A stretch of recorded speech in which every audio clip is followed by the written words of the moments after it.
বাইরে বৃষ্টি হচ্ছে আর আমি ঘরে দেখো রান্নার তোড়জোড় শুরু করে দিয়েছি। এখানে মটর আর আলু সিদ্ধ দিয়ে দিয়েছি আর এইদিকে দেখো সমস্ত পেঁয়াজ কেটে নিয়েছি, তারপরে টমেটো আর এখানে আদা রসুনের বেটে নিয়েছি, জিরে বাটা হয়ে গেছে। এগুলো দিয়ে কি রান্না করব বুঝতেই পারছো, রান্না করব ঘুগনি। তো সেই জন্য মটর আর আলুটা সিদ্ধ বসিয়েছি।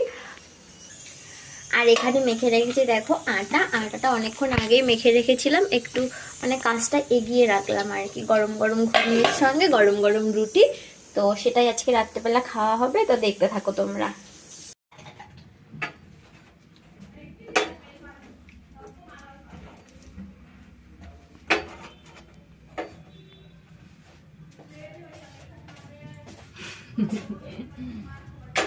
তো রাত্রেবেলা আজকে আমরা রুটি খাবো, তাই জন্য দেখো এখানে গরম গরম রুটি বানাচ্ছি।